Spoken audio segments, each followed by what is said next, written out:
Right now, you read your rights to you because you are under arrest. Okay? You have the right to remain silent.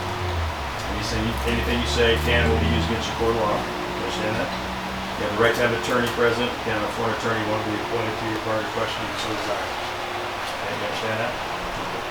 I have some questions I want to ask you about your business, your grow, how your operation goes, and then figure out what you have to say if you're willing to talk. Okay, you willing to do that? Okay. So, we first got a tip about your place, probably in April, that you're potentially running an illegal retail business, that you're not licensed by the Washington State Liquor Control Board.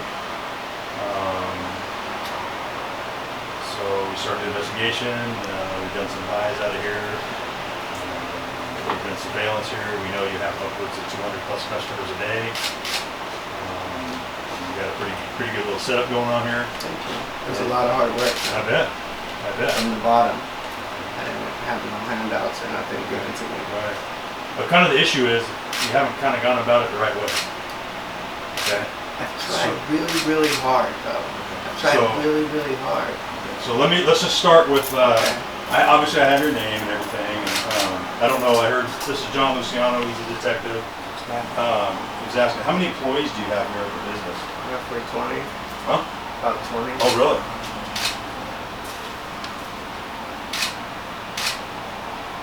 And how long have you been at this location?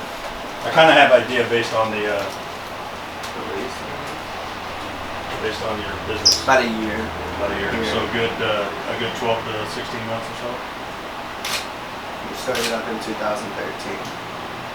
And is that when it was at your house or here? And we worked our way up. Okay.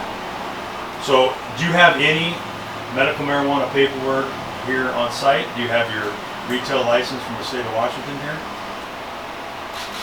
What do you mean by retail license? To be a retail marijuana distributor here in the state of Washington, you have to be licensed by the Well, the Washington. thing is, what we provide is just solely consultation services on having pre-selected the Okay. mix. So it would be the equivalent of if you had enough money, you had a big date coming up, and you were looking to buy a bottle of wine for the girl, but you know that she really likes wine, you yourself don't know much about it. Okay. So you could hire a consultant who can narrow it down for you and be like, this is white, this is red, you know they're both top shelf, you know that both are going to be a hit, do you think that she's more of the white or red? I'll take both.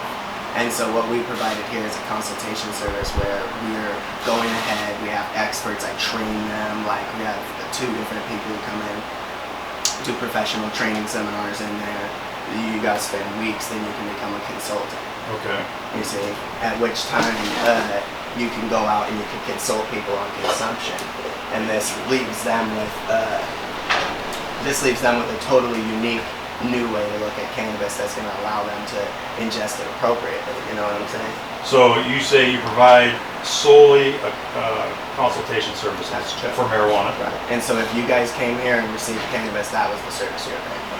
Was that they went on ahead and pre-selected. That's why you probably weren't like looking at a shelf or retailing or taking or anything. So we like weren't that. paying for marijuana, we were paying for cultists. Absolutely. Absolutely. And that's 100%. Is the foot the fifth first out? Nobody here says, grams or sale weed or anything like that. That's not what we do. Okay. But that's what you're selling. That's what you're selling. Is the consultation service out. Yeah. But you're selling. Well, the thing is, there's But just for no consultation way. service, you're accepting money for marijuana, correct? Well, we're accepting it only to explain the cannabis to the people. But then from there, And then it's so out of kind the kind of hard. kindness of your heart, you give them. Well, it'd be hard to do without actually showing them the cannabis. You know what I mean? You'd be like, this one has a terpene profile close to bananas, but they're not gonna. Okay. No. So let me ask you this: if you are providing a consultation service Yes, sir. to educate people about marijuana, Absolutely. and I've been through the thing before, and they Yeah. kind of told me. So I walk up and say, I want 6 minutes worth of consultation, Yeah. and I get 6 grams of weed. Well, not necessarily. But Right. on the most part, depending on the strain. Right. Well. But I don't sit there for 6 minutes and they don't educate me. Right. Yeah. They ask me about my day. Yeah. Hey, how you doing? What's Yeah. going on? Right. I get no education at all for 6 minutes, and I'm there for maybe 30 seconds. Right. They take my $60 and off I go. Yeah. Well, generally what we do is in-home field consultation. So here, that's just for quick questions. So you get, you ask a question like that. So the 200 people a day or 150 plus people a day that you have coming through that door or through your drive-through service is just a quick consultation. You got to think that if it wasn't for that, they would just go somewhere else. You know what I mean? That's our claim. That's our gimmick, if you will. That's what we do. Is we So let me ask you this, and I know you've been asked this before by another officer. What gives you the legal authority by the state of Washington, the Rice Code of Washington, that allows you to provide a consultation service for marijuana when you don't have a retail license authored or authorized by the Washington State Liquor Control Board? I myself am a medical patient and provider for the last 12 years of my life. Okay. So when I was 18, well really by 19 years old, a family friend had MS, and the only way that he could walk was to ingest cannabis. And this was my first profound moment of looking at cannabis like, really? He said, well, a lot of you kids smoke it to get high. I don't even get high, he said. Only difference is if I smoke, I can walk. And whoa, that blew my mind. To the point where slowly I've become an advocate, man. I went to 4 years of college.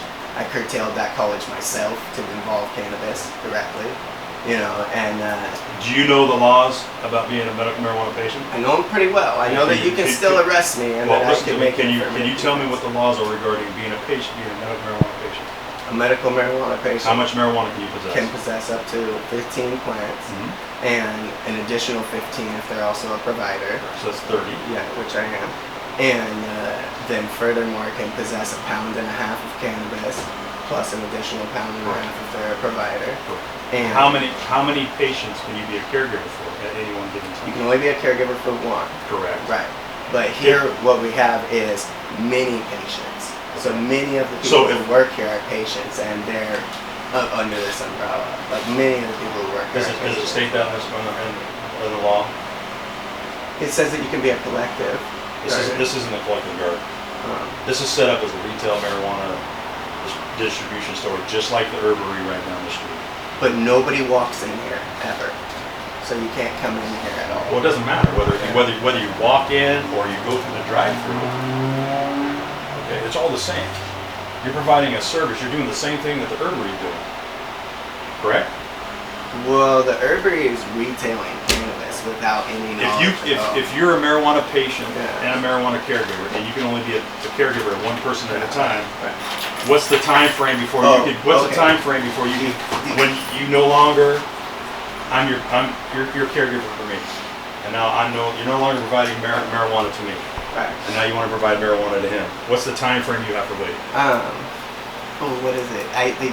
It's like 30 days, 15 days. Something 15 like that. days. Yeah, 15 days. Okay. But the thing is, that's if I was, say, growing your plants. But as any medical patient, I can freely give you cannabis that I've grown if I have extra. I can freely give that to you. And so once You cannot sell, distribute, Absolutely not. manufacture, Right. or Right. give anybody. Right. Okay? Well, you can give it away. You can't sell. Yes, you can't sell it. But in order for us to give it away, a lot of the time people will have to make donations, you see, in a lot of the other models, right? So what are they doing here? Those donations prevent anyone from paying taxes. Because then they use against you, well, you took all these donations and aren't paying taxes. So ultimately what it boils down to is I was looking for a way to be able to still provide a service, which is the consultation service, and provide some money back to the state to appease them, as it apparently wasn't enough. But I was trying. I just So was let me. trying Okay, to let's just cut back it up. away. Let's just back up for a minute. So by you providing a consultation, I come in and say I want 1 minute, 2 minute, 3 minute at $10 a minute, and I'm providing an amount of weed consistent with the amount of money that I give you. Well, Because your yeah. employees say that, hey, that's just a play on words. We just say that because we can't really sell marijuana, so we're selling our time and our expertise. Right. We've been through here 14, 15 times. and Did you guys ingest the cannabis? No. Well, if you don't, then you can't get the consultation. That's the thing. Well, It's you don't ingest it right there in the drive. No, I mean at home. And then, so like, for example, if you hired me as your wine consultant, right? and I really came to you, and I Alright. gave you a bottle Sure. of red, and you went on your date. Well, I'm not going to be there with you. So But nonetheless, the consultation service has what's been your provided. employee tell me when I'm through the drive-through there and I get $60 worth? What type of consultation can I expect?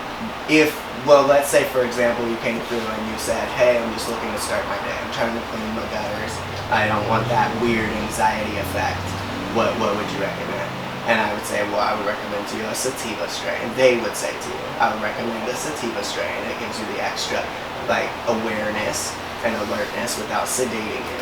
And I mean, honestly, man, the way that the cannabis works in your brain, it doesn't work as a neurotransmitter.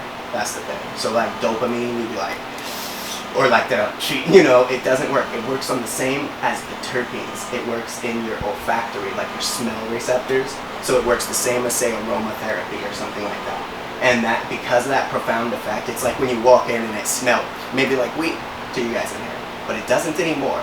And the thing is, that's because your olfactory receptors, they're 7 coupled receptors, and they uncouple once you smell something, so that you can then block it out, but be aware, but block it out, not be overwhelmed your whole day, And the cannabis works the same way. Once you ingest it, it's a very acute, very aware effect on the body, yet when the receptors uncouple, from there, you're able to just smooth it out. So it's called desensitization.